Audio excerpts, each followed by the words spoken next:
tiempo avanza inexorablemente, el resto de gente va pasando y se va sentando, vamos comenzando con las charlas de Javier Sierra. Muchas veces cuando presentamos libros de carácter juvenil o infantil, yo siempre digo que no son para niños de cualquier edad. Entonces a mí me pasa algo muy parecido, aunque parezca increíble la comparación, con los trabajos de Javier, del que además en el cierre os explicaré un poco lo que vale el esfuerzo de los amigos por estar aquí, ¿no? Pero eso será más adelante. El caso es que yo que me ha pasado algo parecido porque yo me acerco a los libros de Javier como el niño curioso, demasiado preguntón, quizás también demasiado inquisitivo y lleno de dudas y no tanto de prejuicios, aunque eso la vida te los va metiendo, aunque tú pelees que no, porque no, y me acerco de esa manera, y me acerqué así a las puertas templarias, me acerqué así a la escena secreta, me acerqué así a Historia del Prado, a Dama Azul y al resto de los libros tuyos que he ido leyendo, y me acerqué así, por supuesto, al mensaje de Pandora. Y creo que es la mejor manera de acercarse a tus libros. O sea, como ese niño que coge con fascinación, coge con la mente abierta y sin andarse él mismo boicoteando el disfrute por cosas que le han dicho que no puede ser o que sí que puede ser. Al hacer esto, me sorprendió, entiendo por qué lo decían, incluso entiendo por qué lo comentabas tú, que este libro es un poco una carta al futuro, está escrito a través de cartas, tiene también informes científicos, pero en realidad fíjate que cuando yo lo leía me parecía que era el mensaje más importante, ya no solo el futuro, porque el futuro sí es para ver cómo éramos ahora y que aprendan, pero también un mensaje muy importante a la hora de qué nos está pasando, o sea, de por qué como sociedad estamos reaccionando de algunas formas a algunos estímulos externos, incluso entre nosotros mismos, ¿no? Entonces me parece que es un mensaje, si quieres, antropológico para el futuro, pero es un mensaje muy importante y de ayuda a qué estamos haciendo para ahora. Cuéntanos un poquito de el germen. Porque además, bueno, la gente durante la pandemia, en el confinamiento, teníamos una presión de tengo mucho más tiempo libre, tengo que hacer muchas más cosas, esta que no te lo quitabas, pero tú no solo no te lo quitaste, sino que lo aprovechaste. Entonces cuéntanos un poquito. Bueno, buenas tardes. ¿Sí? ¿Se me escucha? No. A ver ahora. A ver, hola, hola. A ver, no. Hola, hola. No. Cambiamos. Ah, mira, ahora justo funciona. Vale. Así ya parece un político. Sí. Bueno, buenas tardes. Jorge, primero, antes... caray. Bien, primero, antes de nada, a mí lo que me gustaría es felicitarte a ti y a todo el equipo enorme que todos los años hace Celsius, porque que estéis vosotros aquí, que estemos nosotros aquí en estas circunstancias, me parece una virtud heroica, heroica. Así que, por un lado, yo habré aprovechado el confinamiento para escribir mi mensaje de Pandora, pero desde luego tú y los tuyos lo habéis aprovechado para mantener vivo este rescoldo y defenderlo contra viento y marea, ¿no? Quería decirlo porque creo que es importante. Y respecto a las circunstancias, a cómo se ha organizado esto, tiene una explicación. Yo no tenía, desde luego, planes de escribir un libro como El mensaje de Pandora. Antes del confinamiento, antes del 14 de marzo, esos planes, desde luego, no existían. Cuando llegó el confinamiento, yo tuve la misma sensación de desconcierto que creo que la mayoría de nosotros, ¿no? Y quise organizarme, de alguna manera, organizar la información de lo que estaba sucediendo ahí fuera, en el mundo, ¿no? Los escritores nos organizamos haciendo esquemas, tomando notas y sobre todo nos organizamos escribiendo. En el momento en el que escribimos estamos descartando ideas, sobrevalorando otras, secuenciándolas de manera que nos construimos una realidad que a veces es más real que la propia realidad, ¿no? Y eso es lo que decidí hacer en un momento determinado. Tenía sobre la mesa varios proyectos de trabajo, como tú muy bien dices, con esa idea del confinamiento dije, qué bien, tenemos un montón de tiempo por delante para poder trabajar, nadie llama por teléfono, no hay ningún viaje que hacer, ningún compromiso. Si hay que hacer algo para una televisión o una radio, lo haces online, con lo cual ahorras una cantidad de tiempo espectacular sin moverte de tu casa, ¿no? Pero la verdad era otra muy distinta. No era un tiempo que se me regalaba, era un tiempo que se me robaba de la vida y también se le robaba al resto del mundo. Y esa sensación de tiempo robado, en mi caso, fue creciendo cada vez más hasta que decidí que había llegado el momento de enfrentarme a ese, no sé cómo llamarlo, a ese egregor, a ese enemigo invisible, a ese adversario, plantándole cara con la única herramienta en la que yo tengo algo de destreza, que son las palabras, ¿no? Y decidí escribir un libro en el que ese enemigo que nos parece todavía hoy a muchos tan ingobernable y tan indomable, decidí plantarle cara describiéndolo. Tú sabes que en las novelas de terror o en las películas de ciencia ficción, lo peor es cuando no ves al enemigo, cuando lo oyes rascar la puerta, ¿no? Y te imaginas, yo qué sé qué. Bueno, pues en el momento en el que tú ves a ese enemigo, en el momento en el que abres la puerta, por muy terrible que sea, ya tienes el primer paso para dominarlo, porque instintivamente estás viendo dónde están sus puntos débiles. Si tiene 8 brazos, sabes que a lo mejor cortándole los 2 de abajo no va a ser diestro en el manejo de cierto superpoder. Ahí vas, ¿no? Pues eso es lo que me pasó con esta situación. Decidí enfrentarme a ella, describirla y empecé a dominarla, Jorge. Es una cosa increíble, porque empecé a ponerla en contexto con la historia. Y de repente me di cuenta de que al enfrentarla a la historia primero, a la ciencia después y a la mitología en último lugar, la podía comprender. La pandemia de la COVID-19, comparada con otras pandemias históricas, es aparentemente menor. Es menor porque ya teníamos mecanismos incorporados que la han controlado. Por ejemplo, teníamos seguridad social, parece un tópico, pero hace 100 años no existía la seguridad social cuando sufrimos la gripe española, ¿no? Y no digamos en la época de la peste negra, donde la gente moría por las calles y con suerte alguna orden religiosa te podía dar los últimos sacramentos o algún auxilio menor, ¿no?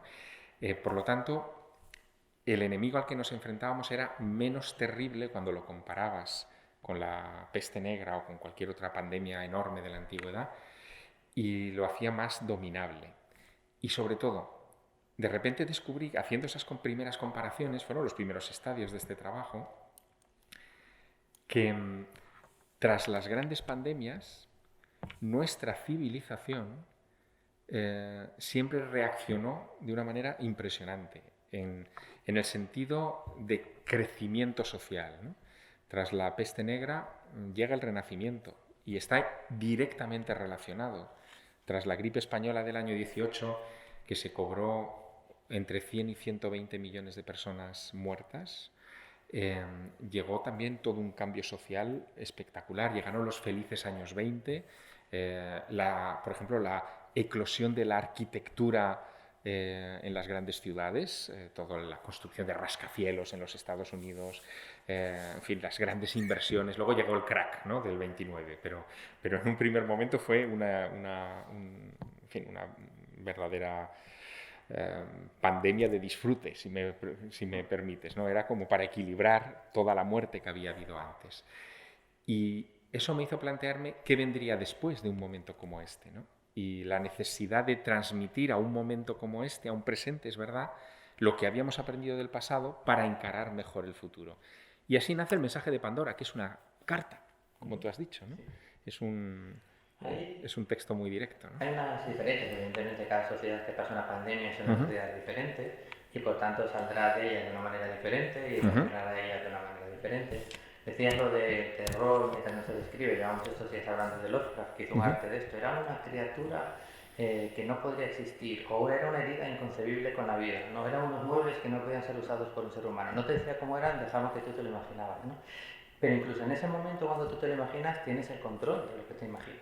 Sin embargo, esta pandemia en esta sociedad, yo creo que, y lo cuenta muy bien tu libro, dando un rodeillo, pero incide sobre ello sobremanera, es que ha sido la sociedad, yo creo, que más ha creído por el control de sus vidas, que más ha creído por el control de lo que le sucede, y por primera vez hemos dicho, cuidado, que así que nos venga un enemigo pequeñito y lo que sea, no tenemos el control de nada, no podemos salir a la calle, no podemos usar cosas que damos por hecho que eran cotidianas y normales. Y en este libro ese mensaje también está impregnando toda la obra. Fíjate, por traerlo a los grandes temas que se abordan en el Celsius, ¿no? Cuando examinas, por ejemplo, la edad de oro de la ciencia ficción, y de los grandes superhéroes, por ejemplo, ¿no? De los grandes personajes, que son nuestros modernos héroes, son los héroes de la antigüedad, pero trasladados al mundo actual, cuando se produce todo esto es en un momento en el que pendía sobre la especie humana una enorme amenaza global, que fue la amenaza nuclear. Eh, los años, tú lo sabes bien, los años posteriores a la Segunda Guerra Mundial, a partir del 45, son años muy fértiles para ese tipo de creatividad porque hay, en fin, una amenaza a la vuelta de la esquina que es para cada uno de nosotros. Es decir, da igual que te escondas en una isla del Pacífico, la radiación va a llegar y te va a matar, o va a mutar a una ballena que se va a convertir en algo colosal y va a devorar tu isla. Es decir, que cualquier cosa puede pasar. ¿Qué ocurre? Que a partir del año 87 se producen una serie de cosas muy curiosas, ¿no? En el año 86-87 se produce la firma del Tratado de Ginebra es el pacto de no agresión mutua entre la Unión Soviética y los Estados Unidos que firman Reagan y Gorbachev. En esas reuniones de Ginebra llegaron a decir que qué bonito sería que hubiera una amenaza extraterrestre contra el planeta Tierra, porque eso uniría a rusos o a soviéticos y norteamericanos contra un enemigo común. Ya se estaba fraguando un cambio, ¿no? Solamente con aquellas declaraciones en las reuniones de Ginebra. Y a partir de aquel momento, el gran enemigo global empezó a desdibujarse, tanto que, piénsenlo, pensadlo, la amenaza nuclear hoy es que no está ni en los periódicos. Existe. Lo increíble de esto es que existe, está ahí. Pero nadie habla del número de cabezas nucleares que tienen los rusos o los norteamericanos o los iraníes. Nadie habla de esto. O sea, aparece de vez en cuando como un titular secundario, pero no es lo principal, ¿no? Y tengo la sensación que desde esos años, desde los finales de los 80 hasta hoy, nuestra sociedad se ha ido infantilizando de alguna manera. Es decir, se ha ido relajando. No hay un enemigo por el que estar tenso. A la vez se ha producido un incremento exponencial de las tecnologías que nos han dado una sensación de control sobre todo. Pensamos que simplemente por tener este dispositivo en nuestras manos ya lo tenemos todo más o menos bajo control, podemos ver lo que ocurre en nuestra casa cuando no estamos, podemos regular la temperatura de un lugar, podemos, en fin, ver nuestras series, podemos hacer mil cosas, ¿no? Y esa sensación de control nos ha hecho soberbios. Es la soberbia del niño, en el fondo, ¿no? Muchas veces, el niño que está hiperprotegido, que cree que nada malo va a pasarle. Y en esa circunstancia de soberbia infantilizada, ha aparecido este enemigo, que es un viejo enemigo, a la vez que amigo, ¿no? que es la pandemia, una pandemia vírica, ¿no? Y no hemos sabido reaccionar. Los dirigentes, los políticos que han estado al frente de esta situación de crisis, que no dejan de ser sino un reflejo de nosotros mismos, en fin, no son alienígenas que nos gobiernan, son gente como nosotros, han asumido con prepotencia que eso no podía ser importante para nosotros. Y durante los primeros coletazos de esta pandemia, durante los primeros meses del año 2020, poco más o menos que el que decía algo, a mí me ha pasado, el que decía algo de cuidado, que está pasando esto en China, que esto puede llegar, que nos puede afectar, se reían de ti y te llamaban lo más suave apocalíptico. Pero a partir de ahí te decían las cosas más hermosas que os podáis imaginar, ¿no? Bueno, al final se ha terminado imponiendo lo que tenía que pasar, es decir, es que una pandemia iba a terminar llegando y más con esa actitud, ¿no? de no tomar medidas en su momento. Así que esa es la situación. Por eso yo cuando escribo el mensaje de Pandora, imagino esta carta, que es una carta entre una mujer madura que escribe a su sobrina que acaba de cumplir 18 años, la remitente vive en Atenas, la destinataria vive en Creta. Esta mujer madura lo primero que hace también es un ajuste de cuentas verbal a esa actitud de soberbia de los gobernantes, de los dirigentes, de los responsables de nuestra salud, a los que hemos confiado en nuestra salud, porque han actuado no con criterio científico de lo que se sabía, sino con otro tipo de criterios, ¿no? Sí, ¿tú ya eras fan del género epistolar antes de hacer esto o digamos fue...? Bueno, sí, era fan, pero por una circunstancia personal que dejo entrever en la nota final del libro, ¿no? No hago mucho spoiler, pero confieso al final del libro que yo he crecido entre cartas, ¿no? Entre cartas de las antiguas, porque mi padre era cartero. Mi padre era cartero en el centro de Teruel, es una ciudad pequeñita, en fin, casi podría equipararse casi a Avilés, ¿no? Y ese cartero que repartía en el barrio del centro, sobre todo, iba a casa de señores mayores que recibían entonces su pensión. Lo de cobrar la pensión por una transferencia bancaria es algo reciente. En los años de mi padre eran giros postales en pesetas, ¿no? Y mi padre le llevaba las pesetas a los abuelos, y los abuelos lo querían con locura, porque ellos no veían que el Estado les daba el dinero, veían a mi padre que era el que les daba el dinero, ¿no? Y muchas veces mi padre llegaba a casa y nos contaba cosas que a mí se me fueron quedando. Por ejemplo, me decían, hoy he estado en casa de la señora Emerenciana, le ha mandado una carta a su hija. La señora Emerenciana no sabe leer ni escribir, es hija de la guerra civil. Y entonces mi padre le llevaba la carta, pero también se la abría y se la leía. Y le contaba todo lo que su hija, que se había tenido que ir a buscarse la vida a Barcelona, pues todo lo que le pasaba, si se había echado un novio, si sus nietos tenían problemas, si había algún problema de salud en alguien de la familia. Claro, mi padre de repente se enteraba de todo, era el mensajero omnisciente que se enteraba de todo lo que pasaba, y lo más sorprendente nos lo contaba a nosotros en las sobremesas de casa. Y a mí aquello se me quedó desde muy niño, ¿no? La potencia que tenían las cartas. Y empecé desde muy joven también a escribir a todo el mundo. A ti porque no te conocía, si no también te hubiera escrito. Y hubieras recibido una carta mía desde Teruel sin sello. Porque como mi padre trabajaba en correos, esto era el chollo, ¿eh? Mi padre trabajaba en correos, yo le ponía en una esquina, Sierra, Correos. Y el señor que estaba en la oficina en correos, que ya sabía quién era Sierra, ¡pum!, le ponía el matasellos y la mandaba. Yo mandaba cartas a todo Pichichi, o sea, no te puedes imaginar. A la NASA. Y les decía, por favor, señores de la NASA, mándenme sus archivos secretos sobre ovnis. Y recibí al cabo de, esto es alucinante, pero recibí al cabo de un mes una carta de la NASA, así de gorda, sin ningún solo archivo secreto sobre ovnis, pero con un montón de fotografías de, no sé, de las naves Voyager, de lo que fuera, ¿no? Que para mí era un tesoro, claro, obviamente. O mandé también cartas a Felipe González, ¿no?, presidente del gobierno entonces. Y el señor Felipe González, que me dé los archivos sobre ovnis, que lo mío eran los ovnis, ¿eh?, que me dé los archivos sobre ovnis que tienen ustedes y tal. Y recibía una carta al cabo de un tiempo del secretario de Estado de turno, no de Felipe González, diciéndome, no, en España este asunto está clasificado. Pero todas esas cartas a mí me crearon una conciencia de anhelo. O sea, yo anhelaba recibir respuesta a mis preguntas. Y esa sensación es la que quería transmitir con el mensaje de Pandora. Quería formular preguntas y que anhelaras recibir la respuesta unas páginas más adelante, ¿no?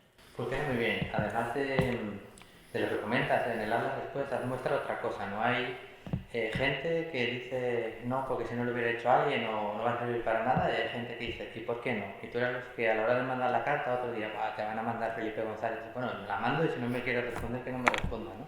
Y esa pequeña diferencia, esa sutil diferencia, es muy pequeña al principio, pero cuando haces eso mucho, lleva por un camino muy divergente, donde por un lado pasan cosas como que llegan libros como El viaje de Pandora, y bueno, pues por otro lado, como no lo conocemos, preferimos no saber qué pasa, ¿no? Pero sí que es cierto que hablabas de la relación entre pues eso, pues la ciencia ficción y la realidad de cada momento. Es verdad que la ciencia ficción o el cómic en su momento son genios que han brillado cuando más oscura es la realidad que estaban, e incluso se han utilizado. Larry Niven, el escritor de Mundanillo, pues fue contratado por el gobierno de los Estados Unidos para diseñar planes que pudieran utilizar para convencer al pueblo americano del peligro de verdad y ir ganando favor para la financiación de la Guerra de las Estrellas. Siempre ha estado muy unido, ¿no? Porque siempre han querido controlar lo que pensamos o lo que debemos de pensar. Aquí entramos en una sociedad cada vez más dogmática, en la que puede haber un pensamiento mayoritario, pero que el pensamiento minoritario te dice esto no lo puedes decir, esto no lo puedes pensar, si lo dices voy a por ti. Y esta es quizás la novela más antidogmática Totalmente. que he leído nunca. Sí, sí, de hecho perseguía deliberadamente eso, ¿no? Una de las, en fin, yo creo que de las causas de crisis más importantes que hemos tenido a lo largo de la historia reside precisamente en la defensa a ultranza de dogmas.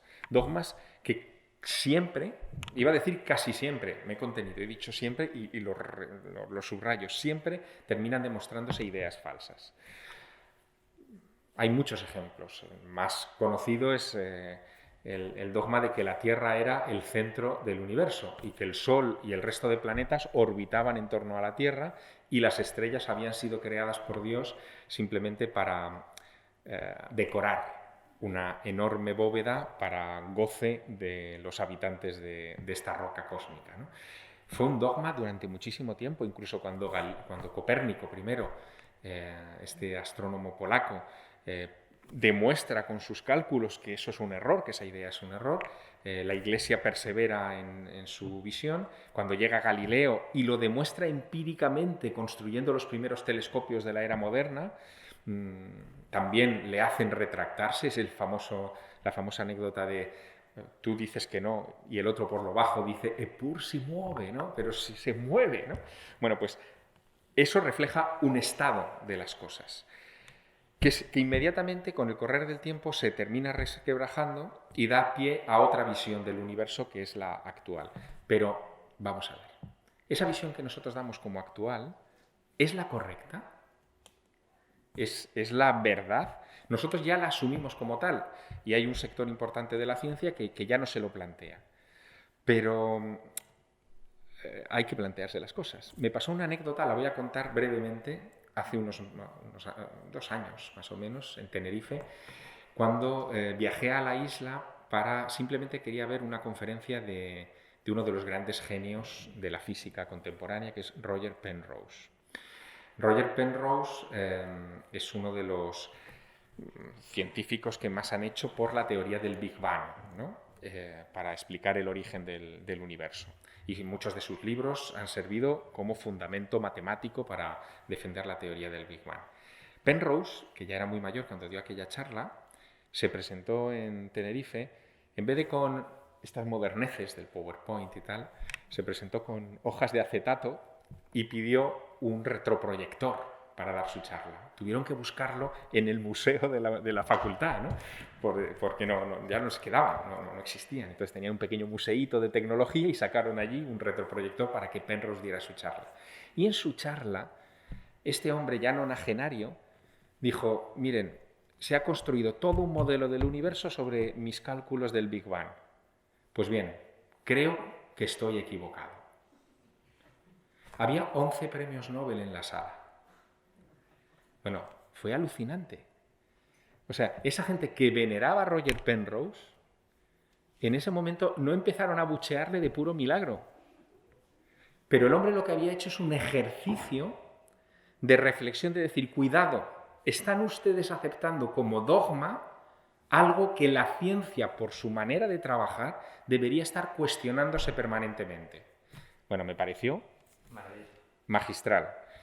Y eso a mí me hizo replantearme muchas de las cosas que nosotros damos por hechas y como aceptadas, y cuando las pones en relación al universo en el que habitamos, te das cuenta de lo absurdas que son defenderlas como verdades absolutas. ¿Cómo podemos defender desde este planeta que hay una serie de verdades que son absolutamente incontestables cuando este planeta es solo uno, y pequeño, entre los, según el último cálculo, 6.000 millones de mundos tipo Tierra que hay solo en la Vía Láctea? Pero es que la Vía Láctea es solo una de los 2.000 millones de galaxias que creemos que hay ahí en nuestro universo. Y hay suficientes razones matemáticas para suponer que el universo es uno entre muchos tipos de universo que conviven en la realidad. Claro, esto es mareante. Y desde este planeta nosotros hablamos de leyes universales. Es que es maravilloso. Somos unos creadores de dogmas maravillosos. ¿Qué ocurre? Que nosotros nos agarramos al dogma como una muleta. Necesitamos esa seguridad. pero el intelecto correcto es el que dice, vale, a mí la muleta me sirve de momento, pero ¿y si desarrollamos otro mecanismo? ¿No? Ahí está la grandeza. Bueno, yo no sé, sabéis que en cualquier momento, si queréis aprovechar para preguntarle algo a Javier sobre el viaje de Pandora, pues vamos dando paso, pero bueno, mientras tanto, entre los muchos virus que han asolado a la humanidad, también lo apunta en cierta manera la obra, y quizás el hecho de que ahora mismo vale lo mismo, y en ese ejemplo que tú ponías, a pesar de los premios Nobel que reverenciaban al otro tipo que estaba haciendo el verdadero ejemplo, pero no, con su frase, vale lo mismo casi la opinión del que no sabe nada y grita mucho que el que sabe mucho y a lo mejor grita poco. Bueno, pero eso la culpa, si es que tenemos que buscar una culpa, la tiene los medios, digamos, los medios en un sentido muy amplio, ¿no? Es decir, una cuenta de Twitter de Roger Penrose o una cuenta de Twitter mía teóricamente hace el mismo ruido, es decir, es lo mismo, es el mismo marco y parece que vale lo mismo. No vale lo mismo, lo que importa no es el medio, lo que importa es la fuente, ¿no? el que utiliza ese medio. Fíjate, en ese sentido, el mensaje de Pandora tiene una característica que también es muy particular y es que hablo en ella de lo que yo creo que es la transmisión correcta del conocimiento, que es de la gente con experiencia a la gente sin experiencia, ¿no? Esto parece de perogrullo, pero hemos creado un tipo de sociedad tan horizontal que, por ejemplo, y eso lo estaréis viendo vosotros también, ¿no?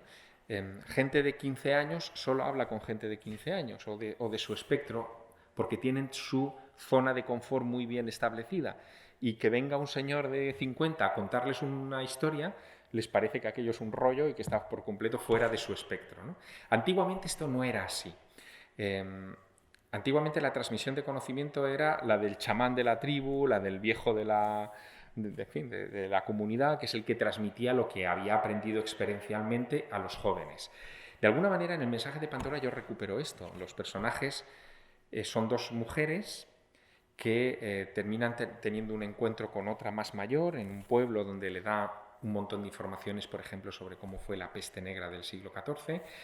Hacen un viaje. Yo creo que el viaje como concepto es esencial, es decir, no solamente es esencial para todo relato y toda novela, sino que en el fondo es esencial para la vida. El que no viaja, aunque sea mentalmente, uno no tiene por qué hacer un viaje físico, el que no viaja no evoluciona, no crece.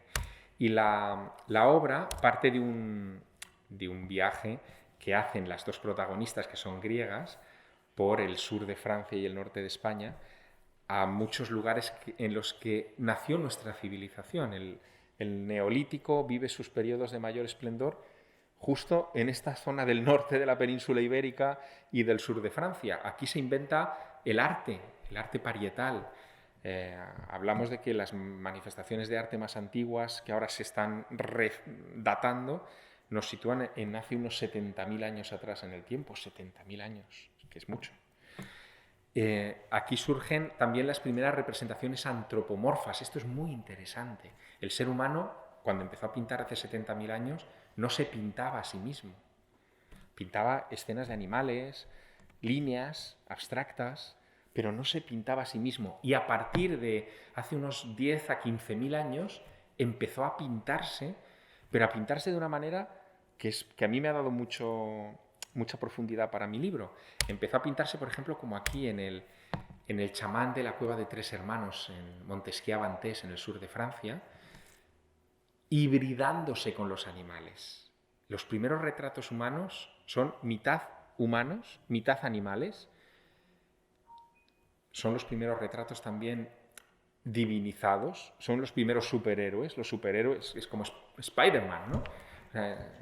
Partes araña y en partes humano, pues es un poco eso, Batman, ¿no? O sea, pues en el fondo tiene esa característica y qué curioso que esto empieza a producirse, eso, hace unos 10-15.000 años, que es cuando inventamos la ganadería, cuando empezamos a meter animales en nuestra zona de confort, en nuestra zona de habitabilidad, y cuando surgen sin duda las primeras pandemias, porque las pandemias siempre tienen un origen zoonótico, ¿no? Son virus que mutan en un entorno animal y que saltan al entorno humano. Luego ya hay una pista en el propio arte que nos está diciendo, cuidado, aquí cuando surgen las primeras formas religiosas, la primera autoestima del ser humano que se retrata con la fuerza de los animales, aquí estamos sufriendo el embate de las primeras enfermedades colectivas, eso es lo que significa pandemia, de la historia, ¿no? Sí. Otra de las cosas que también están muy presentes en el libro, hablamos del viaje, hablamos de la relación entre los personajes, es hasta qué punto, ¿no? Pues tú recibes una carta que te puede contar algo que va en contra de lo que tú piensas, hasta qué punto ese momento de no rechazo de primeras ante algunas ideas que te plantean, que es otro de los problemas que podemos tener como sociedad y lo que decías tú antes de dar por hecho que controlamos y que sabemos todo. Y bueno, todo empieza por una carta, como tú dices, pero gracias a recibir esa carta y bueno, interpretarla con la mente abierta, pues transcurre toda la novela y los personajes avanzan no solo en ese viaje geográfico, sino también en ese viaje interior. Bueno, es que yo creo que la elección del género, en este caso la elección del género epistolar, ya marca mucho la intencionalidad del texto, ¿no? Pensadlo, yo no sé cuántos de vosotros habéis escrito cartas a mano. Esto ya hay que preguntarlo. ¿Y cuántos habéis ido a la oficina de correos a comprar un sello y mandarla? También hay que preguntarlo porque hay mucha gente que en los últimos 20 años, que ahora tiene 20, 25, 30 incluso, no han mandado una carta nunca, porque ya han crecido con el correo electrónico, ¿no? Los primeros correos electrónicos empiezan a hacerse populares a mediados de los 90, de los años 90. Por lo tanto, lo que os voy a contar a lo mejor os suena raro a esta gente joven, pero cuando nosotros mandábamos una carta en los tiempos postales, ¿no? Y la escribíamos a mano, generalmente queríamos transmitir algo importante. Nuestro interlocutor era alguien a quien considerábamos y le queríamos transmitir algo. Y en una carta escrita a mano por alguna razón particular, tú te sinceras mucho. Mira, ayer, por ejemplo, escuchaba en la radio a Sandro Rosell, que ahora ha salido del juicio este que ha tenido por lo del Barça, ¿no? Y él decía que en los casi, 600 y pico días que ha estado en prisión preventiva en varias cárceles, él ha escrito cartas a mano y decía, oye, es que escribiendo cartas a mano yo he contado cosas que no hubiera contado nunca. O sea, me he volcado, o sea, de repente mi alma se ha vaciado. Y es que esa es la función que tenían las cartas antiguas, te volcabas. Por eso elegí ese modelo, una carta idealmente escrita a mano, llena de esquemas, de dibujos, de cosas importantes, para apelar directamente al lector. El lector de la carta en esta ficción es esa chica de 18 años, Aris, que vive en Creta y que recibe esta carta de su tía de Atenas, pero en realidad el lector es cada uno de vosotros, ¿no? De hecho, hay algún momento en el que yo creo que te habrá pasado, leyendo el libro, que tú te olvidas a quién está dirigida la carta del personaje y crees que te estoy hablando directamente a ti. Es que buscaba justo eso, ¿no? Buscaba apelar directamente a lo que tú eres. Y en una carta, no penséis que es un género limitante, al contrario. En una carta tú puedes volcar, por ejemplo, recuerdos, ¿no? Recuerdos de viaje con esa persona a la que te diriges. Y eso también lo he utilizado en el libro. La tía y la sobrina en un momento determinado hacen ese viaje por el sur de Francia y se encuentran con cosas alucinantes. Una de ellas, mira, te la voy a mostrar, una de ellas la encuentran en un pueblecito de Gerona que se llama Verges, donde se celebra cada Jueves Santo una procesión que es un fósil de los tiempos de la peste negra. Se conoce como la danza de la mort, la danza de la muerte. Cada Jueves Santo 5 vecinos se visten de esqueletos, el pueblo está solamente iluminado por antorchas y trazan una serie de paseos geométricos que lo que buscan es recordar a las generaciones futuras que la peste puede volver en cualquier momento, que nos puede dar otro zarpazo, que hay que estar preparados, que el alma tiene que estar limpia. Claro, esto es de la Edad Media, ¿no? El alma tiene que estar limpia y presta a hacer el viaje definitivo. Claro, es tremendo. A mí me pasó llegar a Verges un Jueves Santo de casualidad y encontrarte que hay unos esqueletos danzando en el centro del pueblo con antorchas. O sea, se te sale el corazón por la boca, porque no sabes qué es lo que está pasando, ¿no? y esa sensación de asombro, de encontronazo con un recordatorio de la muerte, yo lo utilizo en el libro como un momento importante, ¿no? Sí, lo que dices de las cartas y demás, sí, es que tenemos el ejemplo aquí, ¿no? O sea, antes, como un SMS costaba dinero, te pensabas, bueno, a ver, a quién escribo, se lo puedo poner uno. Sí. Ahora, como tienes el WhatsApp, pues qué más, mando 200 mensajes, 198 se vuelven trascendentes, ¿no? Pero yo, por ejemplo, he de confesar, hay gente aquí que lo sabe en la sala, que yo en Navidad sigo escribiendo postales a mano. O sea, es una cosa que me gusta y sí que cuando lo haces tú notas que Qué te bueno. estás comunicando de una forma diferente y el otro sabe que lo estás haciendo de una forma diferente y también lo percibe distinto, ¿no? Entonces, ese esfuerzo de género epistolar, incluso como dices, cada lector, en el momento en el que rompe esa barrera, esa cuarta barrera, y él es el receptor de la carta, comunica con eso, ¿no? Porque es alguien que está esforzando, ha volcado tiempo en una carta que tiene un mensaje que tú recibes pues, con corazón abierto. Me gustaría también que nos hablaras un poquito del concepto de panspermia. Esa es una historia maravillosa, ¿no? Bueno, la panspermia, ahora entraré en algunos detalles, pero es una de las grandes teorías que se han formulado en estos últimos años para explicar el origen de la vida, pero también el origen de las enfermedades. Lo curioso de esa teoría es que propone algo que de alguna manera ya intuían en la antigüedad, en muchas épocas, y es que la vida en la Tierra no se originó en la Tierra, sino que vino de fuera. ¿Por qué digo que ya intuíamos que eso está en épocas antiguas? Os voy a mostrar un ejemplo. Si esto está también es uno de los repasos que hago en el libro. Si os vais a la Catedral de Gerona mañana y vais al tesoro de la Catedral de Gerona, allí se conserva un beato, que es un comentario del Apocalipsis.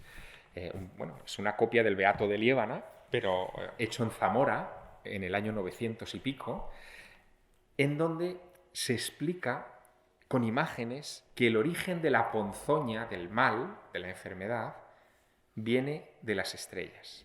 Hay una imagen que es esta, aquí la veréis, en la que se ve como una especie de astro, lo veis ahí, negro, ¿no?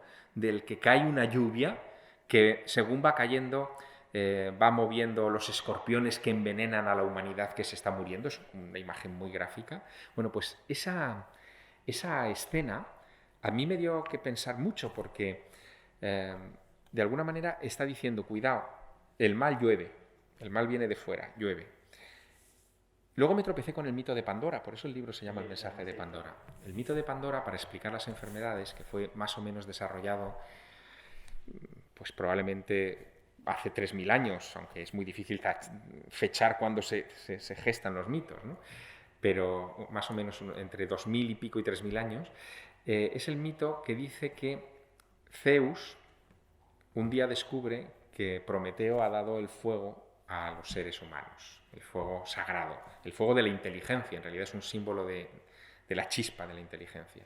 Y Zeus, cabreado, porque los dioses nunca han querido que nosotros evolucionemos demasiado, decide castigarnos enviándonos un cofre desde los cielos que, si se abre, va a dejar escapar todos los males. Ese cofre lo abre Pandora, la primera mujer, según este mito, según este relato, que es enviada por Zeus al planeta a casarse con el hermano de Prometeo, y ella, por curiosidad, abre esa caja y deja escapar todos los males. Bueno, el concepto, de alguna manera, nos está diciendo que algo enviado por los dioses es enviado a la Tierra, en la Tierra encuentra acomodo y al abrirse deja escapar su carga, ¿no? Eso es la panspermia. La panspermia lo que dice es que nuestra galaxia está llena de vida. Esto es un jardín lleno de vida. No solamente hay vida en nuestro sistema solar, en el planeta Tierra, sino que la hay en todas partes. Y que esa vida se va moviendo de mundo en mundo como lo haría el polen, o como lo hace el polen cuando fecunda las plantas en primavera, o como lo harían los espermatozoides cuando chocan contra los óvulos.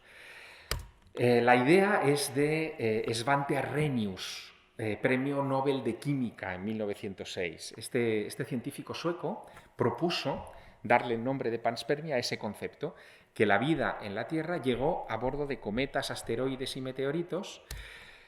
Cuando un espermatozoide toca un óvulo, se acerca a un objeto que es 50.000 veces más grande que él.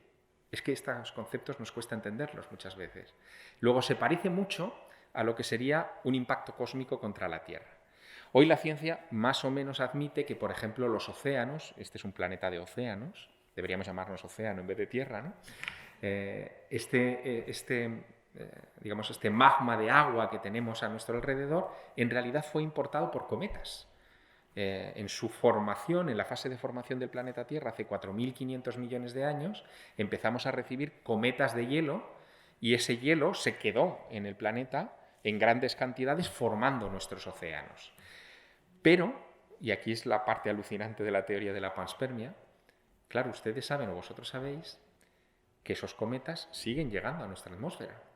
Esos meteoritos siguen chocando contra nuestra atmósfera. Se desintegran cuando tocan la troposfera, entran en ignición o se desintegran por completo, ¿no? Cada día el planeta Tierra recibe 100.000 kilos de polvo de cometas y meteoritos que se precipita contra el suelo.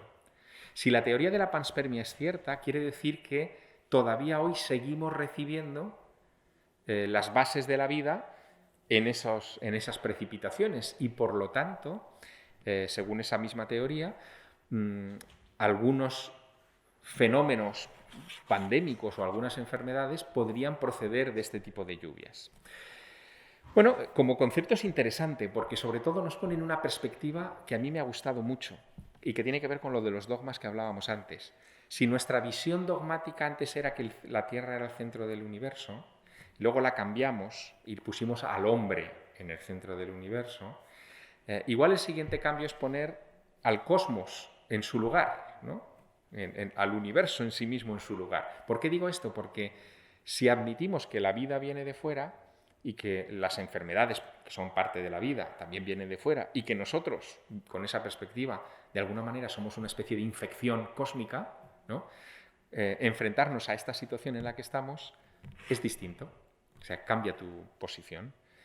Hay una idea muy curiosa que manejan los herederos de Svante Arrhenius y de otros científicos que han trabajado con ella, que son los modernos astrobiólogos.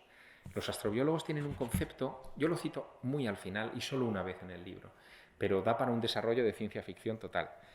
Manejan un concepto que es el de protección planetaria. ¿Qué significa esto? Lo voy a explicar con un ejemplo. El año pasado, 2019, en abril, ocurrió algo que salió en las noticias, pero que seguro que ustedes han olvidado, o vosotros habéis olvidado, o la mayoría. Una nave israelí tenía que tomar suelo en la Luna, tenía que alunizar. Y la nave, hay muchos proyectos de envío de naves, ¿no? La nave estalló justo antes de tocar tierra, ¿no? Esa nave israelí estaba financiada por magnates judíos de varias partes del mundo. Uno de ellos era un magnate norteamericano que envió a la Agencia Espacial Israelí una cajita con, en fin, unos objetos que él quería que estuvieran en la Luna. En el fondo era una caja de Pandora. Lo que iba dentro de esa cajita eran tardígrados. Los tardígrados son unos microorganismos que tienen una capacidad de resistencia alucinante. Son capaces de sobrevivir al cero absoluto, a 272 grados bajo cero, y son capaces de sobrevivir a temperaturas de 150 grados sobre cero. Ese es el arco de supervivencia. En la Luna vivirían bien, porque no requieren oxígeno ni agua, pueden hibernar durante décadas sin ningún problema.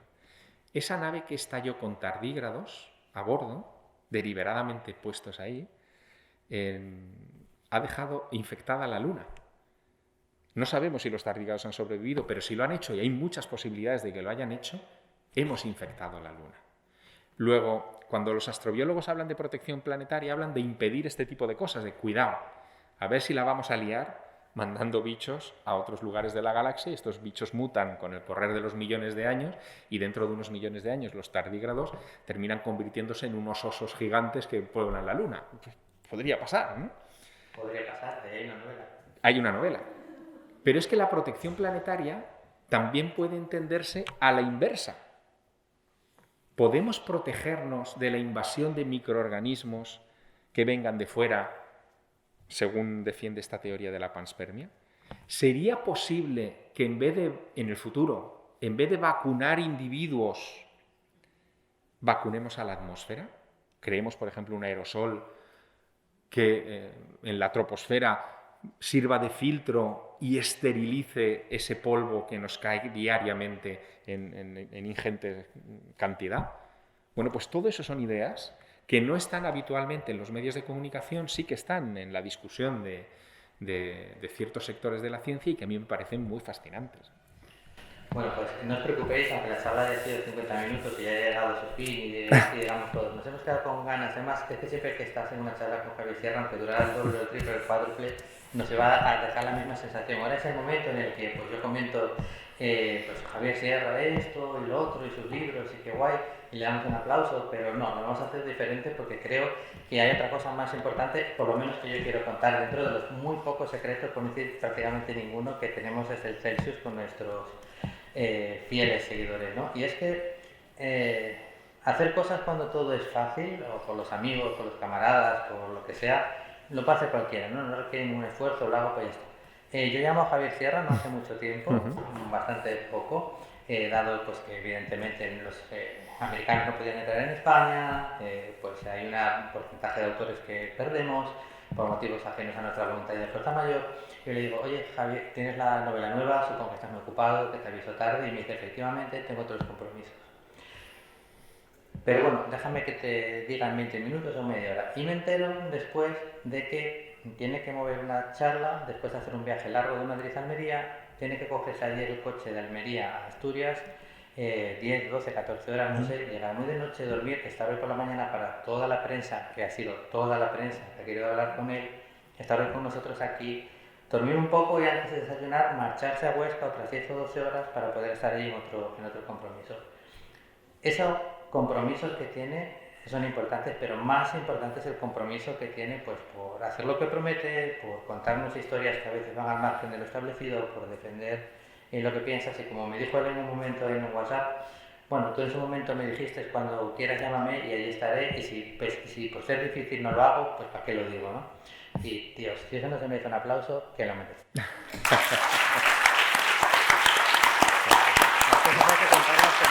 Ya.